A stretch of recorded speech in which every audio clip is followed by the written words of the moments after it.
Good morning students. इसके पहले वाले लेक्चर में आपको बताया गया था कि हाइड्रोजन इसके पहले वाले लेक्चर में बताया गया था कि हाइड्रोजन का क्षार धातुओं के साथ क्या क्या समानताएं पाई जाती हैं उसको बताया गया था। अब क्या है, हाइड्रोजन को हाइड्रोजन के साथ क्यों रखा गया है, इससे कौन सी समानताएं पाई जाती हैं कि जिससे हाइड्रोजन को हाइड्रोजन के साथ रखा जाए। और बताया गया था कि हाइड्रोजन समूह किसे कहते हैं, सेवंथ समूह को क्या कहते हैं, हाइड्रोजन समूह कहते हैं। तो इसमें हाइड्रोजन को क्यों रखा गया था, इसके कई कंडीशन है। जैसे मान लीजिए यहाँ हाइड्रोजन रखा गया था, तो क्यों रखा गया था सेवंथ समूह में। सेवंथ समूह में कौन आता है, फ्लोरीन आता है, क्लोरीन आता है, ब्रोमीन आता है, आयोडीन और स्टील। इसका एटॉमिक नंबर 9, 17, 35, 53, 85।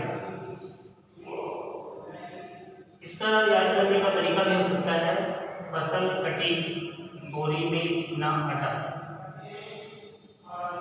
तो इसका एक ट्रिक हो गया। इसमें कौन कौन से कंडीशन है कि इसको सेवंथ समूह में रखा गया है। पहला है, जैसे उसमें पढ़ाया गया था इलेक्ट्रॉनिक विन्यास, वैसे इसमें भी पहला है इलेक्ट्रॉनिक विन्यास।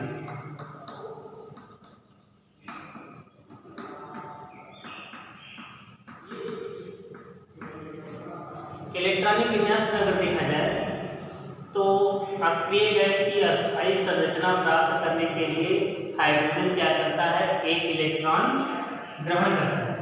जैसे हाइड्रोजन कितना होता है, एक होता है, तो 1s मोल में टूटेगा। अगर एक इलेक्ट्रॉन और मिल जाए तो ये क्या हो जाएगा, 1s2 हो जाएगा। या फिर मान लीजिए एक ही इलेक्ट्रॉन है, एक इलेक्ट्रॉन मिल जाए तो ये हीलियम की तरीके से अस्थायी संरचना क्या कर लेगा, प्राप्त कर लेगा। तो अस्थायी संरचना प्राप्त करने के लिए एक इलेक्ट्रॉन ग्रहण कर रहा है। इलेक्ट्रॉन ग्रहण करने में क्या होगा, इस पर एक माइनस चार्ज आ जाएगा, अर्थात एक इलेक्ट्रॉन ये भी ग्रहण कर रहा है। ऐसे हाइड्रोजन भी क्या करता है, जैसे हाइड्रोजन में क्लोरीन दे दिया जाए, क्लोरीन 17, इसको थोड़ा जाए 2 8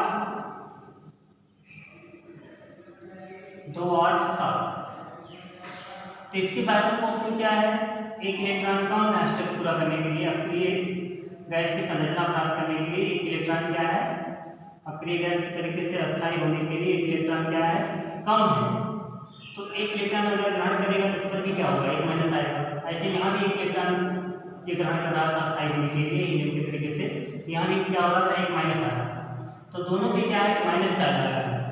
इसलिए इसका गुण हाइड्रोजन परमाणु से या हाइड्रोजन तत्वों से मिल रहा है, इसलिए इसको हाइड्रोजन के साथ रखा जा सकता है। दूसरा कंडीशन है आधात्विक गुण।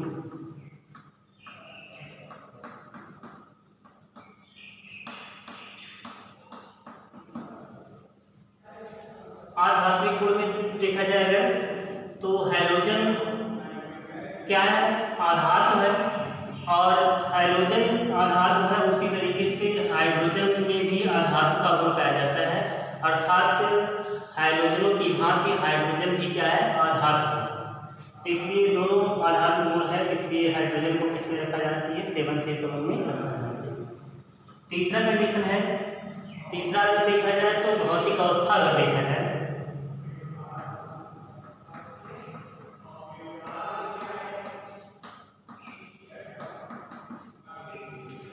भौतिक अवस्था में देखा जाए फ्लोरीन और क्लोरीन क्या होता है, फ्लोरीन और क्लोरीन ये दोनों किस अवस्था में पाए जाते हैं, गैस अवस्था में पाए जाते हैं। फ्लोरीन गैस, क्लोरीन गैस, ये भी गैस होता है। ऐसे हाइड्रोजन भी क्या होता है, किस अवस्था में पाया जाता है, गैस अवस्था में पाया जाता है। तो फ्लोरीन और क्लोरीन के सदृश हाइड्रोजन भी गैस अवस्था में पाया जाता है, इसलिए हाइड्रोजन के तरीके से ये गुण रखता है, इसलिए इसे हाइड्रोजन समूह में रखा जा सकता है। अगला है द्विपरमाणुक अणु बनाने की प्रवृत्ति। द्विपरमाणुक अणु बनाने की प्रवृत्ति।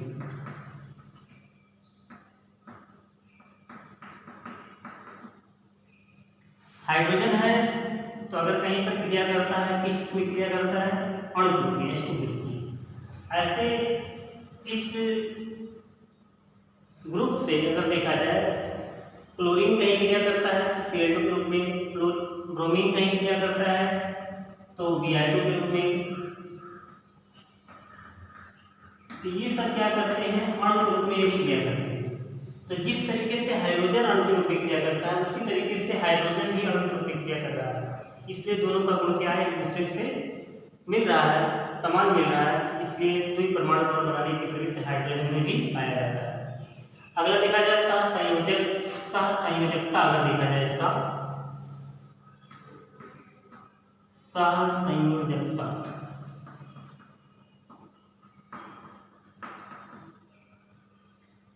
हाइड्रोजन जो होता है, हाइड्रोजन का एटॉमिक नंबर क्या होता है, 1 होता है, और इसके बाध्यता कोष में 1 इलेक्ट्रॉन। तो 1 इलेक्ट्रॉन क्या करेगा, साझा करेगा। अगर हाइड्रोजन आपस में जुड़ेगा, अणु बनाएगा, तो एक इलेक्ट्रॉन क्या होगा, साझा होगा। जैसे हाइड्रोजन है, हाइड्रोजन अगर अणु बना रहा है तो 1 इलेक्ट्रॉन इसके पास, 1 इलेक्ट्रॉन इसके पास, ये दोनों क्या करेंगे, एक इलेक्ट्रॉन लेंगे, एक बार इसका लेगा, इसके पास 2 हो जाएगा, हीलियम के तरीके से संरचना बनाएगा, अस्थायी हो जाएगा, एक बार इसका लेगा। तो इसमें क्या है, एक इलेक्ट्रॉन का क्या हो रहा है, आदान प्रदान हो रहा है, अर्थात एक इलेक्ट्रॉन की साझेदारी हो रही है, इसलिए यहाँ पर क्या होगा, सहसंयोजक बन रहा है। ऐसे अगर क्लोरीन दिखा जाए तो क्लोरीन में भी यही कंडीशन होगा, Cl क्लोरीन के बारे में उसमें कितने इलेक्ट्रॉन, 7 इलेक्ट्रॉन, 2 2 4 2 6 1 7, 2 2 4 2 6 1 7। तो 1 इलेक्ट्रॉन यहाँ पर कम है, 1 इलेक्ट्रॉन की आवश्यकता है 8 पूरा होने के लिए, स्टेप पूरा करने के लिए। तो 1 इलेक्ट्रॉन क्या करेंगे, इसका ले लें, इसका क्या हो जाएगा, 8 हो जाएगा, एक इसका ले लें तो इसका क्या हो जाएगा, 8 हो जाएगा। अर्थात एक इलेक्ट्रॉन की क्या हो रहा है, साझेदारी हो रहा है। तो एक इलेक्ट्रॉन की साझेदारी हो रही है, इसमें यहाँ भी क्या हो रहा है, सहसंयोजक बन पाया जा रहा है। तो दोनों में क्या हो रहा है, एक दूसरे से समानताएं पाई जा रही है, इसलिए इसको 7 के समूह में रख सकते हैं।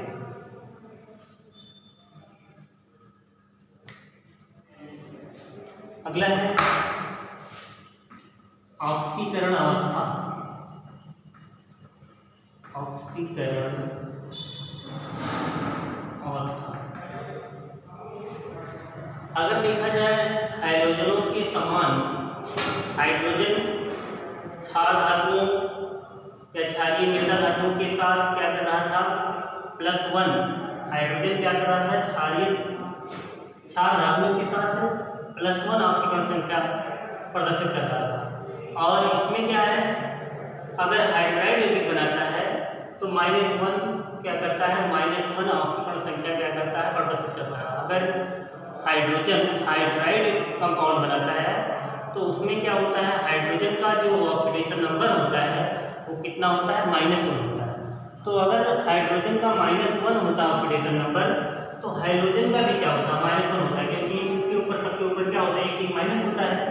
तो जिस प्रकार हाइड्रोजन में एक माइनस होता है और जितना माइनस होता है वही उसका क्या होता है, ऑक्सीडेशन नंबर होता है। अर्थात हाइड्रोजन का ऑक्सीडेशन नंबर क्या होता है, -1 होता है। उसी तरीके से अगर हाइड्रोजन भी हाइड्राइड कंपाउंड बनाता है तो वहाँ भी हाइड्रोजन का क्या होता है, ऑक्सीडेशन नंबर -1 होता है। जैसे एग्जाम्पल में देखा जाए, जैसे है C, अगर देखा जाए NaH, जैसे NaH, इसका नाम सोडियम हाइड्राइड। तो यहाँ पर इस तरह प्लस होता है, इस पर क्या होता है, माइनस होता है। तो यहाँ पर हाइड्रोजन का ऑक्सीडेशन नंबर कितना हो जाएगा, -1 हो जाएगा। ऐसे अगर देखा जाए CaH2, कैल्शियम हाइड्राइड, तो यहाँ भी क्या होगा, माइनस होगा। ऐसे अगर देखा जाए, इसके अलावा NaCl जैसे है, फिर CaCl2 है, इन सब में क्या होगा, अगर देखा जाए NaCl अगर हाइड्रोजन का लिया जाए या CaCl2 लिया जाए हाइड्रोजन का, तो यहाँ पर हाइड्रोजन का क्या है, इस पर प्लस होता है, इस पर माइनस, इस पर प्लस होता है, इस पर क्या होता है, माइनस। तो हाइड्रोजन का क्या है, माइनस है, और यहाँ पर हाइड्रोजन का भी क्या है, माइनस है, तो एक माइनस इस पर है, तो इसका भी ऑक्सीडेशन नंबर क्या होगा, -1 होगा, इसका भी हाइड्रोजन का भी क्या होगा, -1 होगा। इसलिए दोनों में क्या पाया जाए, समानताएं पाई जा रही है।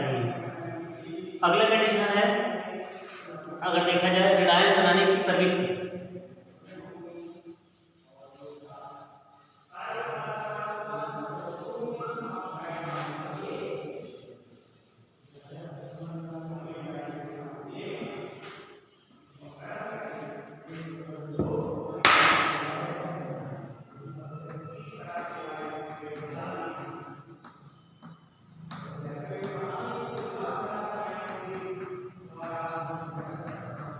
अगला कंडीशन हो सकता है ऋणायन बनाने की प्रवृत्ति। अगर देखा जाए हाइड्रोजन परमाणु होता है, अगर इलेक्ट्रॉन ग्रहण करता है तो इलेक्ट्रॉन ग्रहण करने पर इस पर क्या आ जाता है, ऋण चार्ज आ जाता है। अगर ऐसे हाइड्रोजन परमाणु है, ये भी अगर इलेक्ट्रॉन ग्रहण करता है तो इस पर भी क्या होता है, एक ऋण चार्ज आता है। जैसे है हाइड्रोजन है, ये क्या किया, एक इलेक्ट्रॉन ग्रहण किया, यहाँ पर क्या है, एक इलेक्ट्रॉन ग्रहण किया तो इस पर एक माइनस आ जाए। ऐसे अगर हाइड्रोजन परमाणु हो तो ये भी क्या कर रहा है, एक इलेक्ट्रॉन ग्रहण कर रहा है, तो इस पर भी क्या होगा, एक माइनस। हाइड्रोजन को x से भी लिखा जाता है, हाइड्रोजन तत्व को, तो यहाँ पर x से लिखा गया है। x की जगह पर कोई हो सकता है, फ्लोरीन, क्लोरीन, ब्रोमीन, आयोडीन, कोई भी हो सकता है। तो एक इलेक्ट्रॉन ग्रहण करके ये भी क्या हो रहा है, ये माइनस साइन बना रहा है। ये माइनस साइन जब बनाता है तो इसे कहते हैं हाइड्राइड आयन। अगर प्लस आयन होता है तो दूसरा होता है, तो यहाँ पर माइनस वाला बन रहा है तो इसे कहते हैं हाइड्राइड आयन। हाइड्राइडों में ऑक्सीजन संख्या कितना होता है बताया गया था, -1, तो बन गया हाइड्राइड आयन। और अगर हाइड्रोजन होगा तो इसे कहेंगे हाइलाइड आयन।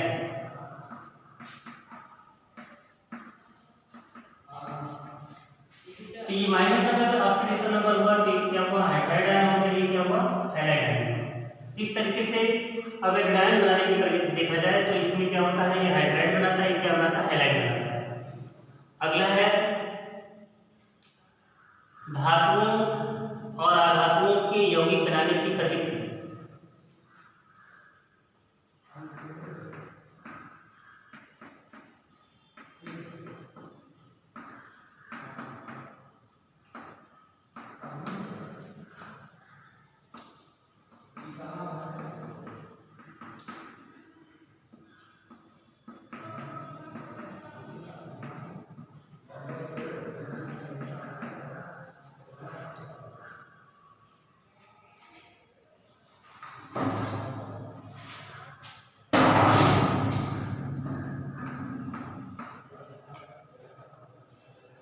अगर देखा जाए हाइड्रोजन को अगर धातु के साथ क्रिया कराया जाए तो क्या बनाता है, कोई कंपाउंड बनाता है। जिस तरीके से धातु के साथ क्रिया करता है कोई कंपाउंड बनाता है, उसी तरीके से हाइड्रोजन भी धातु के साथ क्रिया करके उसी तरीके का कंपाउंड बनाता है। जैसे कैल्शियम है, कैल्शियम क्या है, एक धातु है। कैल्शियम क्या है, एक धातु। अगर ये धातु के साथ क्रिया करता है हाइड्रोजन तो इस बनाता है CaH2, इस पर प्लस 2 चार्ज होता है, ये हो जाएगा यहाँ पर माइनस, ये हो जाएगा CaH2 हो जाएगा। अगर ऐसे कैल्शियम क्लोरीन के साथ जुड़ता है, क्या क्लोरीन के साथ अगर जुड़ता है तो CaCl2 बनाएगा, इस पर 2 चार्ज, इस पर एक माइनस चार्ज, तो CaCl2 बनाएगा। तो जिस तरीके का ये कंपाउंड बना रहा है उसी तरीके का ये भी कंपाउंड बना रहा है, हाइड्रोजन, यहाँ हाइड्रोजन, यहाँ पर हाइड्रोजन। अगर आधात के साथ ले लिया जाए, आधात में जैसे मान लीजिए फास्फोरस, फास्फोरस के साथ अगर हाइड्रोजन जुड़ता है तो इस पर -3 होता है, तो ये बनाएगा PH3, इसका नाम होता है फास्फीन। PH3 का क्या नाम होता है, फास्फीन। ऐसे अगर क्लोरीन के साथ जुड़ेगा तो ये बनाएगा PCl3, ये बनाएगा फास्फोरस ट्राइक्लोराइड। तो दोनों के बनाने का जो तरीका है एक समान है, इसलिए कंपाउंड जो एक समान बन रहे हैं, तो इन दोनों में समानताएं पाई जा रही हैं, इसलिए इसे 7 के समूह में हाइड्रोजन को रखा जा सकता है। इसका नाम हो जाएगा फास्फोरस ट्राइक्लोराइड। तो इस तरीके से बन जाएगा ये हो गया, इतनी समानताएं पाई जाती हैं। इन समानताओं के आधार पे आप कह सकते हैं कि हम हाइड्रोजन को C1 के समूह में रख सकते हैं। एक और देख लीजिए, हाइड्रोजन की समस्थानिक। अगला हेडिंग है अलग से हाइड्रोजन के समस्थानिक। हाइड्रोजन के 3 समस्थानिक होते हैं। एक होता है प्रोटियम, इसे कहते हैं 1H1 या इसे हाइड्रोजन भी कहा जाता है।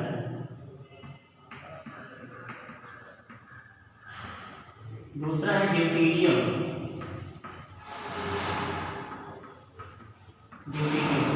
1H2।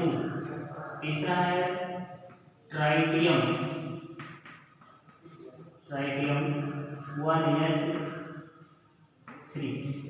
ड्यूटेरियम को D से भी लिखा जाता है, ट्राइटियम को T से भी लिखा जाता है। तो ये 3 इसके समस्थानिक हैं।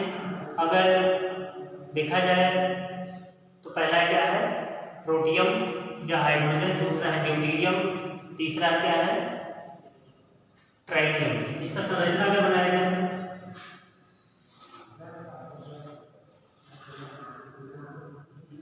इसमें क्या होगा, 1 प्रोटॉन होगा।